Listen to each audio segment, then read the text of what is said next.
അസ്സലാമു അലൈക്കും വറഹ്മത്തുള്ളാഹി വബറകാതുഹു. പ്രിയമുള്ളവരെ, ഇന്ന് നമ്മുടെ തൊട്ടടുത്ത പ്രദേശമായ സുള്ളി എന്ന് കേട്ട കോയനാടിൻ്റെ സമീപത്ത് വെച്ച് എൻ്റെ പ്രിയപ്പെട്ടവരെ കേട്ട വാർത്ത വളരെ ദയനീയമായൊരു വാർത്തയാണ്. 4 ചെറുപ്പക്കാർ, റിസ്വാൻ എന്ന് പറയുന്ന, നഹീദ് എന്ന് പറയുന്ന, റാക്കിബ് എന്ന് പറയുന്ന, നിഹാദ് എന്ന് പറയുന്ന 4 പൊന്നു ചെറുപ്പക്കാർ, യാ അല്ലാഹ്, കാർ അപകടത്തിൽ മരണപ്പെട്ട വാർത്ത ഇന്നത്തെ വെള്ളിയാഴ്ച ദുഃഖവെള്ളി തന്നെ എന്ന് പറയാം, അത്രക്കും വേദനിപ്പിക്കുന്ന ഒരു വാർത്തയാണ്. 4 ചെറുപ്പക്കാരും ഒരുപാട് സ്വപ്നങ്ങളുമായി. നോക്കൂ, ആ കുടുംബം അല്ലേ, മാതാപിതാക്കൾ ജീവിച്ചിരിക്കുമ്പോൾ തന്നെ പൊന്നുമക്കളെ കഫൻ പുടയിൽ പൊതിഞ്ഞു ദഫൻ ചെയ്യുന്ന ഒരവസ്ഥ അല്ലാഹു റബ്ബ് സുബ്ഹാനഹു വ തആല കാത്തു രക്ഷിക്കട്ടെ. ആ പൊന്നു ചെറുപ്പക്കാർക്ക് അല്ലാഹു പൊരുത്തു കൊടുക്കട്ടെ. അവർക്കുള്ള ഖബർ അല്ലാഹു വിശാലമാക്കി കൊടുക്കട്ടെ. പ്രിയപ്പെട്ടവരെ, ആ രംഗം കാണണം. ആ 4 ചെറുപ്പക്കാരെ ആംബുലൻസിൽ കൊണ്ടുപോകുന്ന ആ രംഗം, യാ അല്ലാഹ്, 4 പേർക്കും ഖബർ കുഴിക്കുന്ന രംഗം അല്ലാഹു റബ്ബ് സുബ്ഹാനഹു വ തആല ജന്നാത്തുൽ ഫിർദൗസിൽ ഒരുമിച്ച് കൂട്ടട്ടെ. പ്രിയപ്പെട്ട ചെറുപ്പക്കാരെ, നിങ്ങളെ പ്രതീക്ഷിച്ചുകൊണ്ട് കാത്തു നിൽക്കുന്ന നിങ്ങളുടെ ഉമ്മ, നിങ്ങളുടെ ഭാര്യമാർ, നിങ്ങളുടെ പൊന്നുമക്കൾ, യാ അല്ലാഹ്, ചിലത് നമ്മുടെ അശ്രദ്ധയില്ലാതെ തന്നെ ചില അപകടങ്ങൾ സംഭവിക്കുകയാണ്. നമുക്കിവർ കാറിൽ സഞ്ചരിക്കുന്നു, മടിക്കേരി എന്ന സുള്ളിയിലേക്ക് വരുന്ന സമയത്ത് കോയനാട് എന്ന് പറയുന്ന സമീപത്തിലേക്ക് എത്തുമ്പോൾ ഇവർക്കറിയില്ല അതിനപ്പുറം നമ്മുടെ യാത്രയിൽ അവസാനിച്ചു എന്ന്. അതുകൊണ്ട് കാറിലൊക്കെ യാത്ര ചെയ്യുന്നവരൊക്കെ വളരെ ഗൗരവത്തോടുകൂടി യാത്ര ചെയ്യുന്നവർ, പ്രത്യേകിച്ച് ചെറുപ്പക്കാർ, എൻ്റെ പ്രിയപ്പെട്ടവരെ, നാളെ പിറ കണ്ടാൽ വരുന്നത് സഫർ മാസമാണ്. ഹബീബ് സ്വല്ലല്ലാഹു അലൈഹി വസല്ലം തങ്ങളുടെ മരണം അടുത്ത ഒരു ദിവസവും, എൻ്റെ പ്രിയപ്പെട്ടവർ, അത് കഴിഞ്ഞാൽ റബീഉൽ അവ്വലുമാണ്. നമ്മുടെ പൊന്നു ചെറുപ്പക്കാർ, എല്ലാത്തിനും സജീവമാകേണ്ട ചെറുപ്പക്കാർ, ഇത്തരത്തിലുള്ള ദുഃഖകരമായ വാർത്ത കേൾക്കുമ്പോൾ എൻ്റെ പ്രിയപ്പെട്ടവരെ, കഴിവിൻ്റെ പരമാവധി എപ്പോഴും നാം അല്ലാഹുവിലേക്ക് അടുക്കണം. എപ്പോഴാണ് മരണം, എവിടെയാണെന്നറിയില്ല. ബഹുമാനപ്പെട്ട ഇബ്നു ഖയ്യൂം റളിയല്ലാഹു അൻഹു പറയുന്നു, മരണത്തിലേക്ക് അടുക്കുമ്പോൾ അള്ളാഹുവിലെടുക്കാൻ വേണ്ടി ചില മാർഗങ്ങൾ പറയുന്നതിൽ ഒരു മാർഗം ദിക്ർ കൊണ്ട് ശുഗലാവുക എന്നുള്ളതാണ്. നാം നോക്കൂ, ഈ അടുത്ത് 2-3 ചെറുപ്പക്കാർ മരണപ്പെട്ട ഒരു വാർത്ത കേട്ടു. അവർ വാർത്ത കേട്ടപ്പോൾ ആ മരണപ്പെട്ട ആ സന്ദർഭത്തിൽ അവർ കേട്ടുകൊണ്ടിരുന്ന ഹറാമിയത്തായ ഒരു പാട്ടായിരുന്നു. യാ അല്ലാഹ്, അള്ളാഹു കാക്കട്ടെ. എന്നും എൻ്റെ പ്രിയപ്പെട്ടവർ, ഏത് സമയത്ത് എവിടെ വെച്ച് എന്ത് സംഭവിക്കുമെന്നറിയില്ല. അതുകൊണ്ട് നാം യാത്ര ചെയ്യുമ്പോൾ, എവിടേക്കെങ്കിലും പോകുമ്പോൾ എപ്പോഴും എൻ്റെ പ്രിയപ്പെട്ടവരെ, കാരണം നമ്മുടെ അടുത്ത സെക്കൻഡുകളിൽ എന്ത് സംഭവിക്കാൻ പോകുന്നു എന്ന് അള്ളാഹുവിന് മാത്രം അറിയുകയുള്ളൂ എന്നാണ് വിശുദ്ധ ഖുർആനിൽ അല്ലാഹു റബ്ബ് സുബ്ഹാനഹു വ തആല നമ്മെ പഠിപ്പിച്ചിരുന്നു. വാ തദ്രി നഫ്സുൻ ബിഅയ്യി അർദിൻ തമൂത്ത്. അടുത്ത സെക്കൻഡ് മാദാ തക്സിബു ഗദാ, എന്ത് ചെയ്യുമെന്ന് അള്ളാഹ്ക്ക് മാത്രമേ അറിയുള്ളൂ.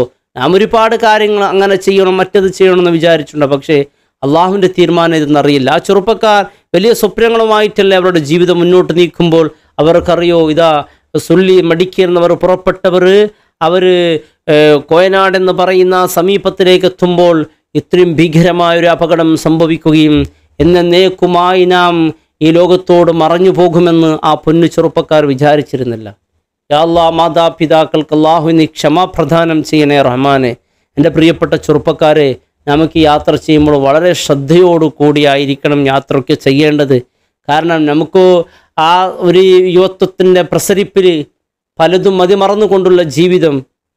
കാരണം മരണമെന്നുള്ളത്, മരിച്ചാൽ പിന്നെ എന്നേക്കുമായി പിന്നെ തിരിച്ചു വരാനില്ലല്ലോ. പിന്നെ പോകുന്നത് ശാശ്വതമായ ജീവിതത്തിലേക്കാണ്. അവിടേക്ക് പോകുമ്പോൾ എൻ്റെ പ്രിയപ്പെട്ടവരെ, ആ ജീവിതം അനുഭവിക്കാൻ വേണ്ടി എന്തെങ്കിലും ഒന്ന് നാം ഇവിടെ നിന്ന് ഒരുക്കി പോകണം. ആ ജീവിതത്തിന് വേണ്ടി നാം ഒരുങ്ങണം. അള്ളാഹു തൗഫീഖ് ചെയ്യട്ടെ. എല്ലാവരും ആ ചെറുപ്പക്കാർക്ക് വേണ്ടി പ്രത്യേകം ഒരു സൂറത്തുൽ ഫാത്തിഹെങ്കിലും, കഴിവില്ലെങ്കിൽ എൻ്റെ പ്രിയപ്പെട്ടവരെ, സാധിക്കുന്നവർ സൂറത്ത് യാസിൻ, അതിന് സാധ്യമല്ലെങ്കിൽ ഒരു ഫാത്തിഹെങ്കിലും ആ പ്രിയപ്പെട്ടവർക്ക് വേണ്ടി ഓതി അദിയ ചെയ്യണം. ആ പൊന്നു ചെറുപ്പക്കാർക്കും ആ കുടുംബങ്ങൾക്കും ക്ഷമ കിട്ടാൻ വേണ്ടി പ്രത്യേകമായി ദുആ ചെയ്യണം. അള്ളാഹു നമ്മുടെ എല്ലാം ചെറുപ്പക്കാർ അള്ളാഹു കാത്ത് രക്ഷിക്കട്ടെ. മരിക്കുന്ന നേരം ഈമാനോട് കൂടിയുള്ള മരണം അള്ളാഹു നൽകട്ടെ. അള്ളാഹു ഷഹീദിൻ്റെ പ്രതിഫലം ആ ചെറുപ്പക്കാർക്ക് അള്ളാഹു നൽകി അനുഗ്രഹിക്കട്ടെ. ചെറിയ ചെറുപ്പക്കാരാണ് റിസ്വാൻ, നഹീദ്, റാക്കിബ്, നിഹാദിൻ്റെ പ്രിയപ്പെട്ടവരെ, 4 ചെറുപ്പക്കാർ നമ്മുടെ പ്രിയപ്പെട്ട ചെറുപ്പക്കാരാണ്. എത്ര ആളാണ് ഈ ഒരു അപകടം സംഭവിക്കുക നിസ്സാര നിമിഷങ്ങൾ, സെക്കൻഡുകളെ കൊണ്ട് ഇത് സംഭവിക്കും. ഇതിൻ്റെ ദുഃഖമെന്ന് പറയുന്നത്, ഇപ്പോൾ എൻ്റെ വീടിൻ്റെ തൊട്ടടുത്ത് ഒരു ചെറുപ്പക്കാരൻ ഈ അടുത്തൊരു അപകടത്തിൽ ഈ അടുത്തല്ല കുറേ വർഷങ്ങളായി, എന്നിട്ടും ആ ഉമ്മ ഇന്നും കണ്ണീരിലാണ്. ഈ ഒരു സംഭവം നടന്നൊരു വർഷങ്ങൾ കഴിഞ്ഞിട്ടും ഇന്നും ഉമ്മ കണ്ണീരിലാണ്. ഒരു അപകടം എന്തെങ്കിലും സംഭവിച്ച് നമ്മുടെ ഉറ്റവർ ഉടയവർ, നമ്മുടെ പ്രിയപ്പെട്ട മക്കളോ കുടുംബങ്ങൾ ആരെങ്കിലും മരണപ്പെട്ടു പോയാൽ അതോടുകൂടി നാട്ടുകാരും എല്ലാം മറന്നുപോയാലും ആ കുടുംബത്തിൽ ആ പ്രിയപ്പെട്ട ഉമ്മ അല്ലെങ്കിൽ പ്രിയപ്പെട്ട ഭാര്യ അല്ലെങ്കിൽ പ്രിയപ്പെട്ട മക്കൾ എന്നും അനാഥയാവുകയാണ്, എന്നും അവർ വിധവകളാവുകയാണ്. എന്നും ആ ഉമ്മയുടെ അത്താണിയായ, ആ വീടിൻ്റെ അത്താണിയായ പൊന്നുമകൻ മരണപ്പെട്ടാൽ ആ ഉമ്മ എന്നും ദുഃഖത്തിലാവുകയാണ്. ആ ദുഃഖം എൻ്റെ പ്രിയപ്പെട്ടവരാൾക്ക് മരണം വരെ അത് തന്നെ മതി, പിന്നെ ഒന്നും വേണ്ട. പിന്നെ അവരെല്ലാ സന്തോഷങ്ങൾ അസ്തമിച്ചു. ഏത് സന്തോഷത്തിൽ പങ്കെടുക്കുമ്പോൾ പ്രിയപ്പെട്ട ചെറുപ്പക്കാരെ, അവരെ മക്കളെ പോലോത്ത മക്കൾ എവിടെയെങ്കിലും ഒരു പരിപാടിയിൽ കാണുമ്പോൾ അവർക്ക് പെട്ടെന്ന് ഓടി വരുന്നത് അവരുടെ പൊന്നുമക്കളാണ്. ആ ദുഃഖം എന്നേക്കുമായി. അതുകൊണ്ട് നാം വാഹനത്തിൽ യാത്ര ചെയ്യുന്ന സമയത്ത് വളരെ ശ്രദ്ധയോടുകൂടി കഴിവിൻ്റെ പരമാവധി, പിന്നെ അള്ളാഹുവിൻ്റെ വിധി എന്ത് നമുക്കറിയില്ല, നമ്മുടെ ഭാഗത്തുനിന്ന് നമ്മുടെ കാരണം കൊണ്ട് ഒരാളുടെ ജീവിതം അപകടത്തിലാകരുത്. ഒരു വീട്ടിലും ഒരാളും യത്തീമാകാൻ പാടില്ല, ഒരു ഉമ്മയും കണ്ണീരിലാകാൻ പാടില്ല എന്ന ഒരു ശ്രദ്ധ നാം റോഡിലൂടെ പാലിക്കേണ്ട നിയമങ്ങൾ എന്തൊക്കെയുണ്ടോ അത് കൃത്യമായി പാലിക്കണം. പിന്നെ അള്ളാഹു നമുക്ക് എന്തെങ്കിലും വെച്ചിട്ടുണ്ടെങ്കിൽ നമുക്കൊന്നും ചെയ്യാൻ പറ്റൂലല്ലോ, അള്ളാഹുവിൻ്റെ തീരുമാനമാണ്. എന്നാൽ നമ്മുടെ ശ്രദ്ധ വളരെ ഗൗരവത്തോടായിരിക്കണം. നാം ശ്രദ്ധിക്കാതെ കണ്ട് നമ്മുടെ ഭാഗത്ത് എന്തെങ്കിലും വീഴ്ചകൾ വന്ന് ആർക്ക് എന്തെങ്കിലും സംഭവിച്ചാൽ അതിൻ്റെ ഉത്തരവാദി നാം തന്നെയാകും. അതാണല്ലോ വിശുദ്ധ ഖുർആൻ പറഞ്ഞത്.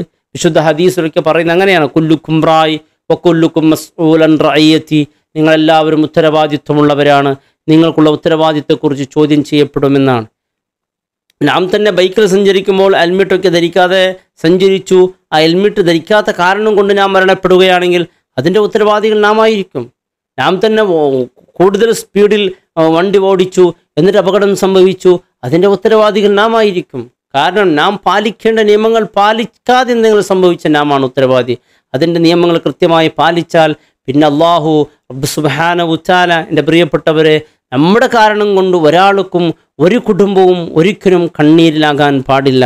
നോക്കൂ, ഈ പ്രിയപ്പെട്ട ചെറുപ്പക്കാരുടെ മരണ വാർത്ത കേൾക്കുമ്പോൾ നമുക്ക് വലിയ പരിചയമൊന്നുമില്ലെങ്കിലും നമുക്ക് തന്നെ ഈ ദുഃഖം സഹിക്കാൻ, ഈ വാർത്ത കേട്ടപ്പോൾ നാം തന്നെ ഒരിക്കൽ അമ്പരന്ന് പോയി, വല്ലാത്ത സങ്കടപ്പെട്ടു. യാ അല്ലാ, ആംബുലൻസിലൂടെ ആ പ്രിയപ്പെട്ട ചെറുപ്പക്കാരെ കൊണ്ടുപോകുന്ന രംഗങ്ങളൊക്കെ കാണുമ്പോൾ നമുക്കത് താങ്ങാൻ പറ്റാത്തൊരവസ്ഥയിലാക്കി. എന്നാൽ എൻ്റെ പ്രിയപ്പെട്ടവരെ, ആ കുടുംബത്തിൻ്റെ ഒരു അവസ്ഥ നോക്ക്, ആ കുടുംബത്തിൻ്റെ ഒരു വേദന നോക്ക്, എത്ര കണ്ടായിരിക്കും. ഈ സന്ദർഭത്തിലൊക്കെ ആ കുടുംബത്തിന് സമാധാനം കിട്ടാൻ, ഈ പരീക്ഷണം അള്ളാഹു അവർക്ക് തരണം ചെയ്യാനുള്ള തൗഫീക്കിന് വേണ്ടി നാം ഓരോരുത്തരും ദുആ ചെയ്യേണ്ടതുണ്ട്. അള്ളാഹു ആ പൊന്നു ചെറുപ്പക്കാർക്ക് പൊരുത്തു കൊടുക്കട്ടെ. അവരെയും ഞങ്ങളെല്ലാവരെയും അള്ളാഹു ജന്നാത്തുൽ ഫിർദൗസിൽ അള്ളാഹു ഒരുമിച്ച് കൂട്ടട്ടെ. എല്ലാവിധ അപകടങ്ങളെ തൊട്ട് അള്ളാഹു കാത്തുരക്ഷിക്കട്ടെ. അസ്സലാമു അലൈക്കും വറഹ്മത്തുള്ളാഹി വബറകാതുഹു.